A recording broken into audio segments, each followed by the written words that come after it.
in part 2 of our interview. Will you apologize to anyone? I will not apologize. When I hear an apology for the 500,000 odd Iraqi children, then I'll take it under consideration. As to the American children who were killed, I mourn them. I mourn them proportionally, just as much as I mourn any given one of those Iraqi children. Proportionately, that's interesting. You spent your life working for the government you hate. A little hypocritical? I used it for the exact purpose that you're hearing now, which is try to explain things. That was the job. How about ISIS? Are they evil? Sure they are. Do you think that they're not Christians, so I can't really speak for Islam in terms of the concept of evil, but... But you describe the al-Qaeda terrorists as brave. Do you believe that ISIS terrorists are brave? Let me try this one more time and see if you get it this time. I was writing in directly the voice of a Pentagon briefer, only I'm running the record in reverse. Now, I don't know exactly how you want me to take responsibility for what I did, more than state exactly what it was I did. I'm just asking you the question. Do you believe ISIS is brave and courageous and restrained? As brave and courageous and restrained as any of the American forces that are described as brave, courageous, Can you answer and yes restrained. Or no? Exactly the same. I don't find either of them especially redeeming. You don't find me joining a particular formation, a fundamentalist formation. I'm not especially enthralled with fundamentalism of any sort. So we have no moral high ground when it comes to America versus ISIS. I've seen American moral high ground at work in Southeast Asia, thank you very much. And the answer to that would be a absolute no. Okay, we don't. So we don't. What should we do? Should we let them just commit these atrocities with impunity? Should we let them behead Christians, beheading children, committing crucifixions? I have heard one good suggestion on this of what we could do to maybe alleviate the situation would be stop killing their babies. Okay, so it's back on us. If we want ISIS to stop killing Christians... Take some responsibility, as you put it, well, and all the rest of it. How far should we take that, Professor? Should we let them come here to the homeland? Or do we get to defend ourselves if they try to bomb us? Whose homeland is this? Is it yours, sir? Are we back on that again? I don't know. Is it? You tell me, Professor. How did this get to be this homeland? Okay, so we're back to that. The genocide against Native Americans justifies every bad thing that ever happens to the United States ever after. I'm not quite sure that you're putting words in my mouth would necessarily be an answer to the question. But how exactly did this homeland come to be the homeland? Why do you live here? If you hate America so much, why have you chosen to stay here? It's my country. It's also my homeland. But why stay if you hate it? I heard you sort of scoff and dismiss the genocide of American Indians. We're going to get to that. We're going to get to that. No, we're at that. And you're the one that was just like scoffing at the idea that there might be some implication, the idea that you exterminate entire populations of people in order to claim this homeland that needs defending. Well, the problem I have with your position on Native Americans, and I will tell you this, is that you've been found to be a dishonest broker.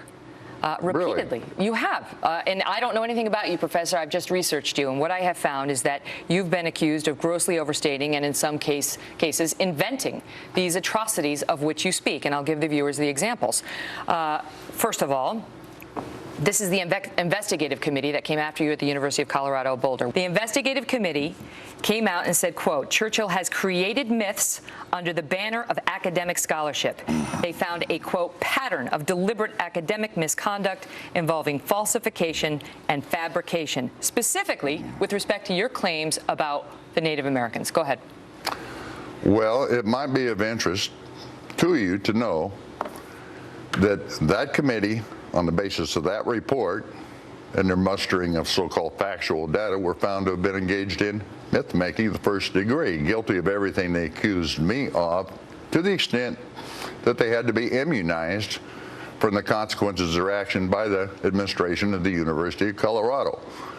And that a panel of scholars, University of Colorado, went through point by point in exhaustive detail and produced a report for the AAUP, which is posted online for Journal of Academic Freedom, that found that there was no validity to any of the findings of that investigative report. All right. Plus, there is a jury in Denver, Colorado, which concluded, having been told repeatedly that me having been actually guilty of any of the offenses that are delineated in the investigative report, any one would have been sufficient grounds for firing, and a jury determined that they had no grounds for firing on that basis at all. The jury believed, just so the viewers understand, the jury believed that the university was using your alleged academic misconduct as a ruse to fire you for your comments about 9/11. That's what the jury concluded. They did not say that the conclusions about your academic misconduct were fair or unfair. That's the truth. Hold on, but because there's a second point,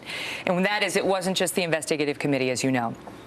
Several historians have come out and said you've misrepresented the facts.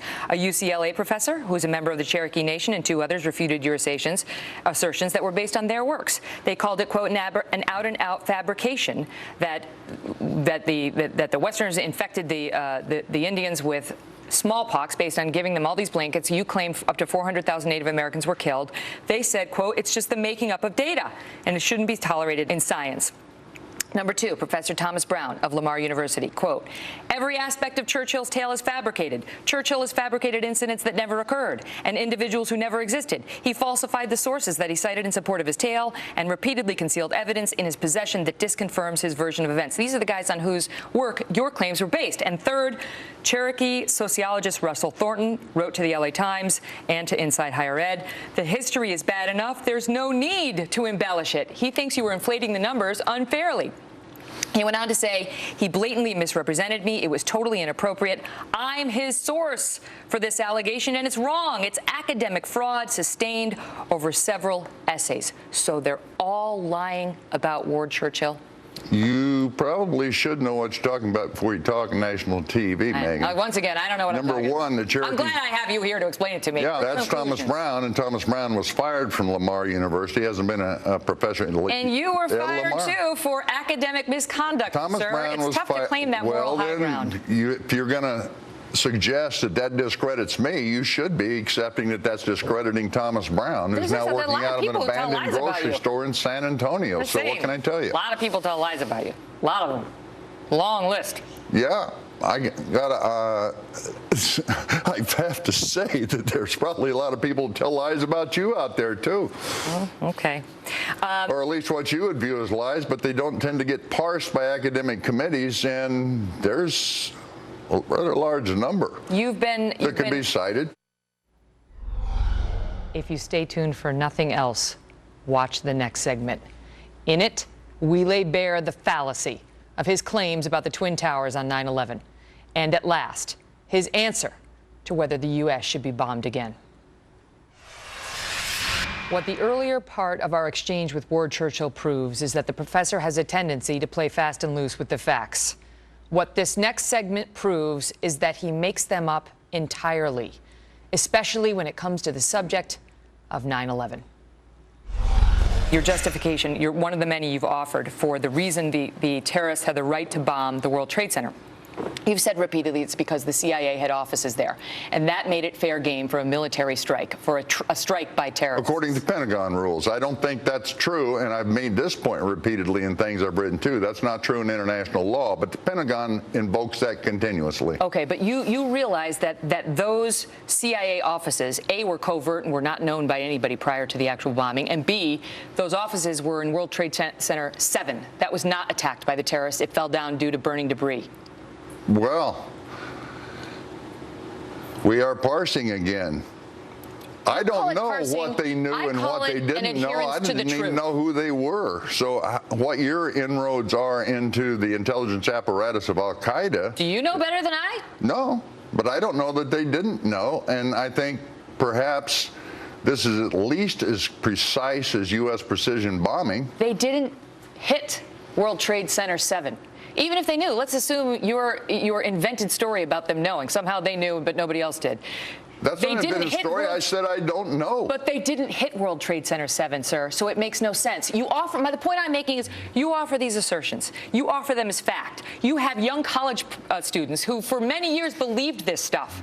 And it's only when you're held to account that people start to see you don't know what you're talking about on a lot of these issues. I know exactly what I'm talking about. I know that was at least as precise as U.S. precision bombing. That's a dodge. You claimed they targeted it. No, that's a fact, is what that happens to be. You claimed they targeted it because the CIA was there and that made it fair game. A, there's no evidence they knew that the CIA was in there. In fact, the evidence is to the contrary, that no one knew. And B, they didn't target World Trade Center 7. They got the first and the second towers. That tower came down afterward, thanks to debris. That perhaps is the way they got at it. It is at least as accurate as U.S. precision bombing, where the bombs fell quite often as much as 3 miles from the designated target. Are you writing a textbook? I hope so. Are you in the process? I'm always writing, whether it turns out to be a textbook or not. But a textbook? I mean, is there a university that is still in the market for Ward Churchill's thoughts? There's universities all over the country that are in the market for Ward Churchill's thoughts. Via text, as an instruction manual for students? Assigned readings count as text, I would suppose. I've not written a textbook per se. Don't know that I will. Think that I might at some point, in any case. Is it true that you believe we may get more attacks that resemble the 9/11 attacks, and we deserve them? Well, given my experience and misery in airports ever since 9/11, I would assume that I'm not the only one that thinks we might get more attacks. And that we deserve them? You keep doing what you're doing, you're probably going to get responded to in kind. There's a sort of a symmetry to it. I don't know. There's a fair amount of damage inflicted, collateral damage inflicted by drone attacks. That's a little easier to put under the radar. People don't tend to hear about that here, but people tend to hear about it in areas where the drone attacks are occurring, and they're occurring at a fairly high degree of frequency, and the toll is pretty high, and I would imagine that's upsetting people, don't you? Do you believe the United States ought to be bombed? I think the United States, by its own rules, is subject to being bombed. You can't answer the question. Yeah, Yes. I have answered the question. I think the United States should comply with law. If it does not comply with law, it opens itself up to it, bombing that is. It opens itself up to having done to it everything it does to anyone else. Just answer honestly, yes or no. Do we deserve to be bombed? Just say it if you think it's true. I say that if you open yourself up under rule of law for reciprocation in kind, it's quite likely going to happen. I will say that at that point, no more than a murderer who's convicted and punished, you have no complaint. That's what I say. Let me know what you think.